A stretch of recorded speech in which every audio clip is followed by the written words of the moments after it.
Biblia en el Evangelio según San Juan, capítulo 1, versículo 29. Y lo invito a que se ponga de pie en reverencia a la palabra de nuestro Señor. Y leemos la palabra del Señor. Juan, capítulo 1, versículo 29. Dice la palabra de nuestro Dios. El siguiente día vio Juan a Jesús que venía a él y dijo: He aquí el Cordero de Dios que quita el pecado del mundo. Gracias te damos, Señor.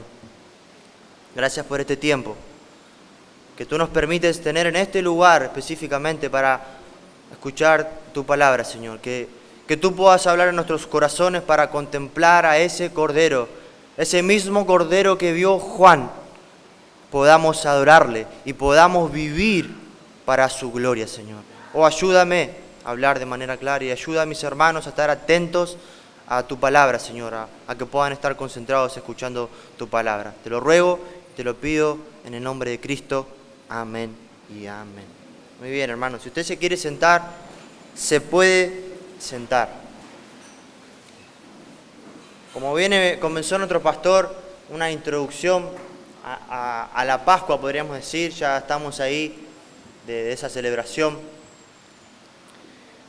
Creo que es propicio que continuemos con este tema. Luego nuestro hermano Matías va a hablar del día de resurrección, el domingo de resurrección. Pero hoy me gustaría hablar de ese Cordero de la Pascua, como aquí habla Juan, el Cordero que quita el pecado del mundo. Si nosotros vemos nuestros calendarios hoy de este año, vamos a notar que la celebración judía de la Pascua va a comenzar el mismo día de la celebración cristiana del Viernes Santo. Y la proximidad entre estos dos días festivos religiosos no es nada nuevo. Por lo general se intercambian un día antes o 2 días después o en el mismo día. Pero esto nos recuerda que Jesús fue crucificado durante la Pascua judía y que como judío, como nuestro Señor Jesucristo era judío, fue a Jerusalén para celebrarlo.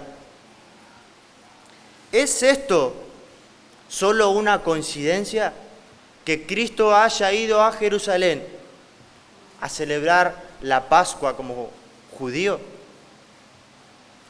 ¿Murió Jesús por mera casualidad durante el mismo día de la celebración de la Pascua? La respuesta bíblica creo que es no. La razón por la que Cristo viajó a Jerusalén esa última vez no fue solo para celebrar la Pascua, sino que fue también para convertirse en nuestra Pascua. El apóstol Pablo les dice a los corintios, en 1 Corintios capítulo 5, versículo 7, que Cristo es nuestra Pascua que ya fue sacrificada. Pero, ¿qué significa esto? Y para poder comprender esto necesitamos remontarnos a Éxodo capítulo 12, y yo le invito a que pueda abrir su Biblia allí. Vamos a ver la respuesta, vamos a ver la historia de la primera Pascua. Allí veremos por qué era necesaria la Pascua, qué significó en ese tiempo la Pascua. Y después de haber aprendido el significado de la Pascua, veremos cómo Cristo se convirtió en nuestra Pascua. Éxodo capítulo 12, versículo 1, dice: Habló Jehová a Moisés y a Aarón en la tierra de Egipto, diciendo: Este mes os será principio de los meses. Para vosotros será este el primero en los meses del año. Hablad a toda la congregación de Israel, diciendo: En el 10 de este mes, tómese cada uno un cordero según las familias de los padres, un cordero por familia. Mas si la familia fuere tan pequeña que no baste para comer el cordero, entonces él y su vecino inmediato a su casa tomarán uno según el número de las personas. Conforme al comer de cada hombre haréis la cuenta sobre el cordero.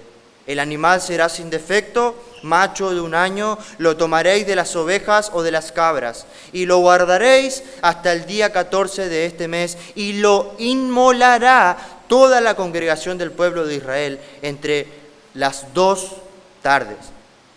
Y tomarán la sangre, y la pondrán en los 2 postes y en el dintel de las casas en que lo han de comer. Y aquella noche comerán la carne asada al fuego, y panes sin levadura, con hierbas amargas lo comerán. Ninguna cosa comeréis del cruda, ni cocida en agua, sino asada al fuego, su cabeza con sus pies y sus entrañas. Ninguna cosa dejaréis de él hasta la mañana, y lo que quedare hasta la mañana lo quemaréis en el fuego. Y lo comeréis así, ceñidos vuestros lomos, vuestros calzados en vuestros pies, y vuestro bordón en vuestra mano, y lo comeréis apresuradamente. Es la Pascua de Jehová. Pues yo pasaré aquella noche por la tierra de Egipto, y heriré a todo primogénito en la tierra de Egipto, así de los hombres como de las bestias, y ejecutaré mis juicios en todos los dioses de Egipto, yo Jehová. Y la sangre os será por señal en las casas donde vosotros estéis. Y veré la sangre, y pasaré de vosotros, y no habrá en vosotros plaga de mortandad cuando hiera la tierra de Egipto. El escenario es Egipto, precisamente. Allí se encontraba el pueblo de Israel, en medio de la esclavitud. Egipto venía de ser devastado por una y otra plaga que Dios les había enviado, juzgando a Egipto porque Faraón no quería liberar al pueblo de Dios. Pero más que un juicio, obviamente es un juicio, pero es también el cumplimiento de una promesa de parte de Dios para con su pueblo. Dios había jurado a Abraham, a Isaac y a Jacob que sus hijos, que su descendencia tendrían la tierra de Canaán como herencia. Sin embargo, ellos estaban atrapados, esclavizados en Egipto por muchos años, pero ahora llegó el día en que Dios los librará de esa esclavitud y los sacará hacia la tierra que Él les prometió. Pero antes de esa liberación hay una última plaga, la plaga más severa de todas las que habían experimentado hasta aquí, la muerte de los primogénitos. Israel había zafado, podríamos decir, de casi todas las plagas, o al menos de la mayoría de las plagas anteriores. Si usted luego en su casa lee Éxodo, el capítulo anteriores, va a ver que el ganado de Israel no murió, las cosechas no fueron dañadas por el granizo, de la plaga del granizo, su tierra no se oscureció, pero en ninguna de estos eventos los israelitas tuvieron que hacer nada, sino que fue Dios quien las alejó de su pueblo. Pero esta última plaga es diferente. Esta vez el blanco de Dios serán todos los primogénitos que vivieran en Egipto. Y si no fuera por alguna provisión inesperada, Dios matará a todos los primogénitos en Egipto, incluyendo a los primogénitos de Israel. ¿Por qué? Porque a pesar de que el pueblo de Israel era el pueblo escogido por Dios, eran pecadores y obviamente iban a recibir el juicio de Dios. A pesar de que fueron oprimidos, la verdad es que son pecadores como nosotros y podían llegar a experimentar el juicio de Dios. Y el mensaje de esta última plaga tiene que ver con que Dios es santo y es un Dios justo. Pero el mensaje de la Pascua es que Dios es misericordioso. En esa primera Pascua, Dios mostró que Él puede ser justo y a la vez misericordioso, mostrando a su pueblo y mostrando a lo largo de toda la historia una salvación a través de un sustituto. En el caso del pueblo, el sustituto del pueblo sería un cordero sin mancha. La provisión de Dios para el pueblo fue sencilla. Les dijo: tomen un cordero que sea macho de 1 año de edad, y le da ahí una serie de instrucciones que los tienen que guardar hasta el día 14, y ese es el día en el que el ángel de la muerte pasará por la ciudad de Egipto y mataría a todos los primogénitos que se encontraran en ese lugar. Ellos tenían que matar al cordero, y luego de matar el cordero debían tomar esa sangre que había sido derramada de ese mismo cordero que todas las familias llevaban para que fueran inmolados, para que fueran sacrificados, y tomar de esa sangre y marcar los postes y los dinteles de las puertas de sus casas. Y cuando Dios viera la sangre, Él pasaría por alto de ese lugar y la muerte no llegaría a ese lugar. Eso es lo que significa Pascua, pasar por alto. Dios pasaría por alto su juicio sobre su pueblo por un sustituto, por el cordero que Él envió que inmolaran. Ese es el significado. Dios perdona a los hijos de Israel, pero no porque sean mejores. Dios pasa por alto su juicio sobre Israel, no porque fueran mejores, sino por su misericordia, sino por el sustituto, sino por el cordero que Él había enviado que muriese en el lugar del pueblo y que con su sangre marcaran los dinteles y los postes de su casa. Estamos hablando de salvación y de liberación por medio de un sustituto, por medio de un cordero. Y según el Nuevo Testamento, también el mensaje de la Pascua es el mismo mensaje de la cruz. Salvación por medio de un sustituto, por medio de la sangre de un cordero que quita el pecado del mundo, que no va a ser pasado por alto, sino que va a ser juzgado sobre el Cordero de Dios, sobre el Cordero que Juan dice que vio. Ahora, si nos preguntamos, ¿cómo un animal puede ser el sustituto de un humano? ¿Cómo puede ser eso? Y la respuesta es que en última instancia no puede ser el sustituto de un pecador. Hebreos capítulo 10, versículo 4 dice: porque la sangre de los toros y de los machos cabríos no pueden quitar los pecados. No pueden quitar los pecados. Esto sería resuelto. ¿Cómo Dios podía perdonar los pecados de la humanidad? En la cruz. En la cruz de Cristo. En la muerte de Cristo es cuando finalmente es resuelto este problema. Me gustaría que vayas a Mateo capítulo 26, versículo 17.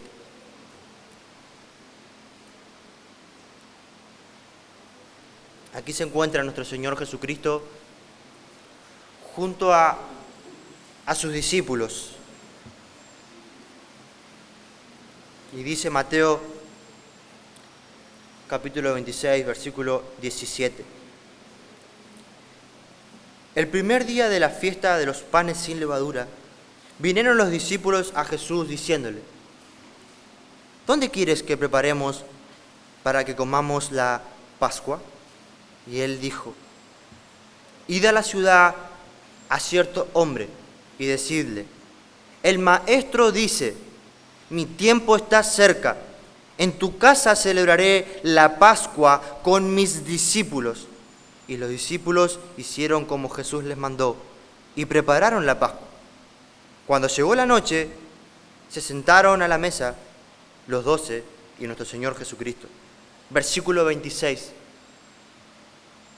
Y mientras comían, tomó Jesús el pan y bendijo y lo partió y lo dio a sus discípulos y les dijo: tomad, comed, esto es mi cuerpo.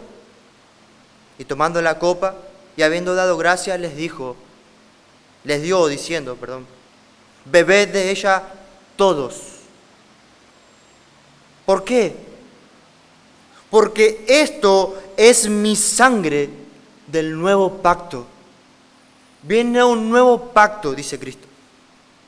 Esta es mi sangre del nuevo pacto, que por muchos es derramada para remisión de los pecados.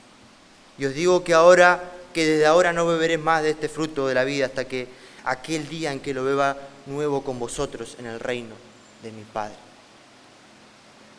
Jesús deseaba de una manera ferviente celebrar como judío ese evento, la Pascua, junto a sus discípulos.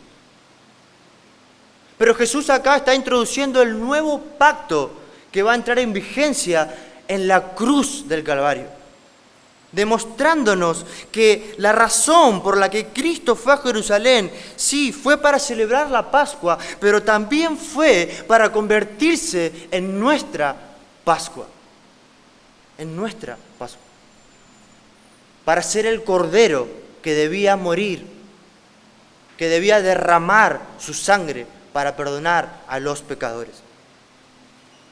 De modo que toda la idea de Cristo como el Cordero de Dios se remonta a la Pascua, ya que en la observancia de la Pascua, en su primera institución, un cordero debía ser inmolado como la provisión de Dios que Él había dado a su pueblo para cubrirlo de su propio juicio. Así como Israel estuvo expuesto a la ira de Dios, al juicio de Dios en esa 10ª plaga, todo ser humano, tú, yo y todas las personas y todo ser humano que nace, estamos sobre la ira de Dios. Todos hemos pecado, ninguno alcanza la gloria de Dios. Y si no fuera por esa provisión de Dios, si no fuera por ese Cordero que Dios había determinado desde la fundación del mundo, aún estaríamos bajo la ira de Dios, destinados a un fuego eterno, porque Dios es santo y justo. Pero en su infinito amor, Él mostró su justicia y su misericordia al mismo tiempo. Mostró la salvación a través de la sustitución. A través de un sustituto, Dios nos ha salvado. Ha enviado el Cordero de la Pascua. La Pascua tenía la intención de retratarnos que la salvación es por medio de la sustitución. Sin embargo, cuando llegamos a los Evangelios, encontramos estas palabras de Juan, capítulo 1, versículo 29. Cuando Juan ve a Cristo, recuerda eso.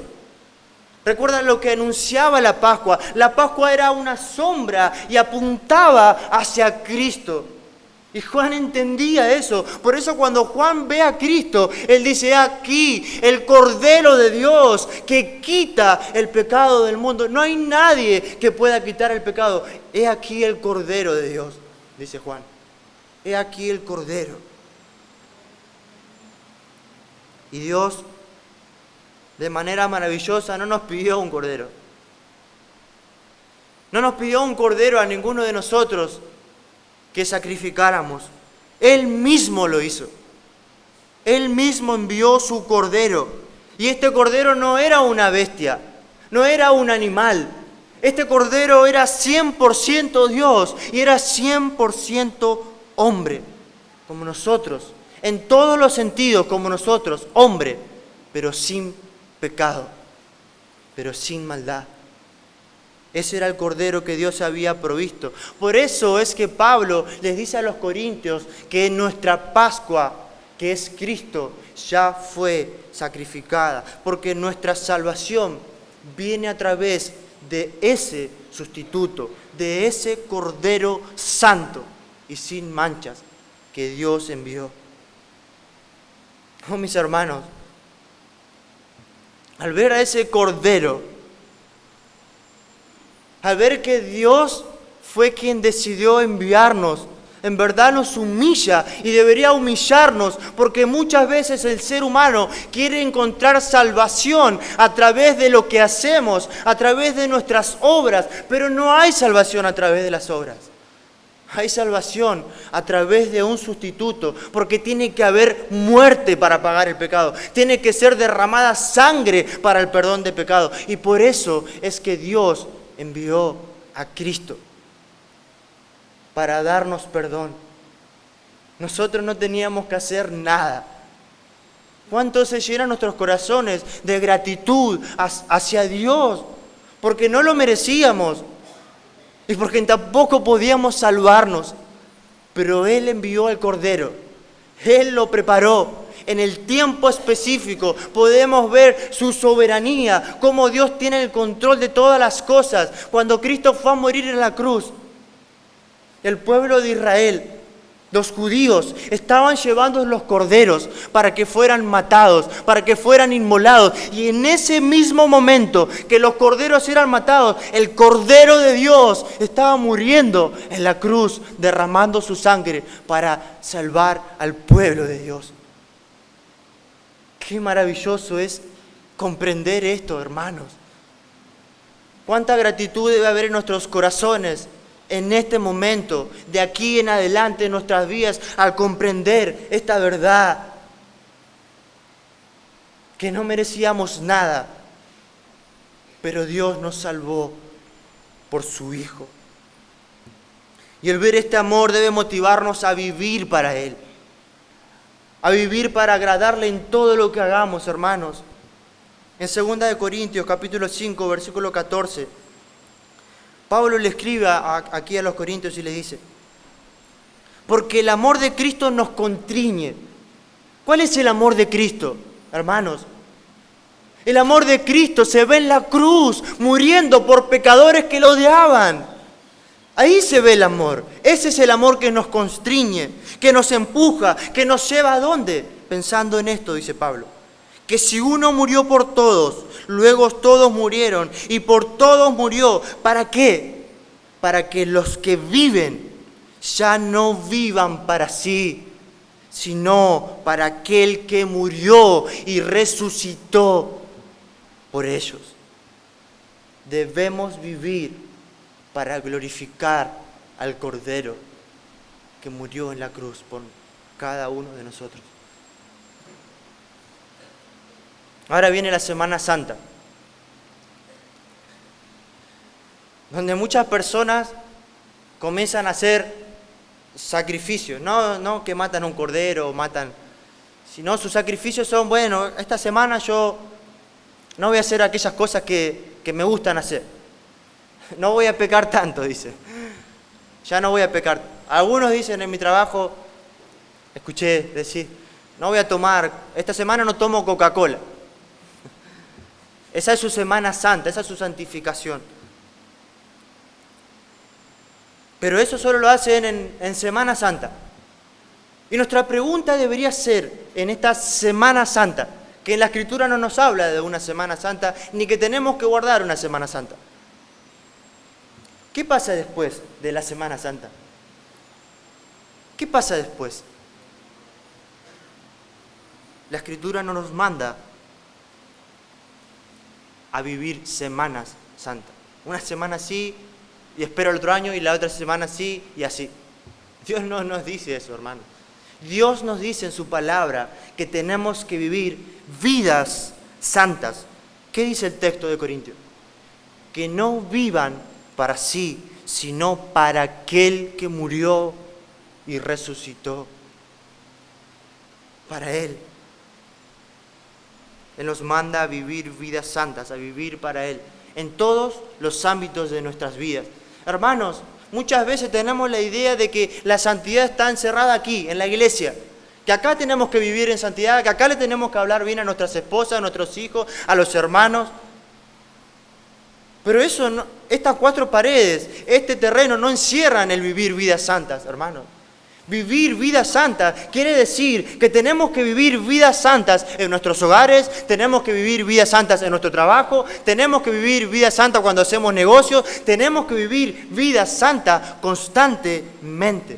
Toda nuestra vida tiene que ser santa. Tiene que ser santa nuestra manera de hablar, tiene que ser santa nuestra manera de pensar y tiene que ser santa la manera en que nosotros actuamos.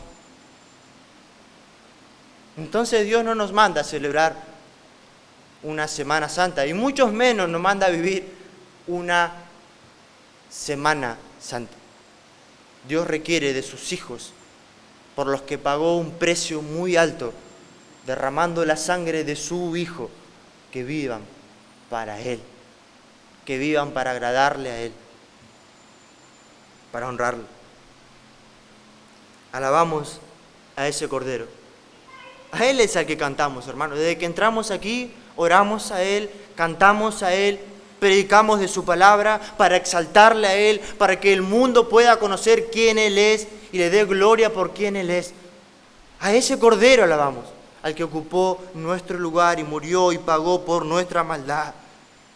Pero que no solamente murió, hermanos, porque muchas veces tenemos esa idea católica, vemos a Cristo en la cruz, en un crucifijo. Cristo no está en la cruz colgado, mucho menos está en la tumba. Cristo resucitó. ¿Amén? Cristo está vivo. Cristo está a la diestra de su Padre. Cristo está vivo, hermanos. Ha resucitado. Y eso trae esperanza a nuestros corazones. Y esto es, no me quiero meter, pero esto es lo que vamos a ver el próximo domingo, precisamente. El Cordero murió, derramó su sangre, como el Cordero de la Pascua, que tenía que sacrificar el pueblo. Tenía que sacrificar, hacer todo un evento maravilloso, hermoso, que Dios le había mandado a su pueblo, que obviamente ya no se nos manda a hacer a nosotros. Pero ese Cordero murió por ti y por mí, y no solo murió, sino que también resucitó. Y murió por los pecadores. Si tú estás aquí y aún entiendes que no amas a este Cordero, que no puedes decir, como dice aquí Juan, oh, he aquí el Cordero de Dios, el que quita el pecado, mi Señor, mi Salvador. Si tú no puedes decir esto, yo te ruego, ahí donde estás, no que pases aquí adelante, ahí donde estás sentado, que puedas hablar con el Señor, que puedas pedirle perdón al Señor por tus pecados, porque eso es lo que somos todos. Ni yo ni ninguno de nosotros somos mejores que nadie. Somos todos pecadores, que por la gracia de Dios, por el sacrificio del Cordero hemos sido salvados. Yo te ruego que confieses tus pecados, que te humilles ante Cristo, ante el Cordero, porque este Cordero, como hemos visto, vendrá en Apocalipsis, vendrá, pero ya no vendrá como un Cordero manso, como vino a morir, vendrá con vara de hierro a juzgar las naciones. Yo te ruego, por el amor de nuestro Señor Jesucristo, que vengas a Él, que ores a Él, porque hoy es el día de salvación. Te lo ruego. Oramos al Señor. Gracias, Señor. Gracias por tu sacrificio. Obviamente nos sentimos indignos, pero a la vez sentimos gozo porque nos has salvado, no por quien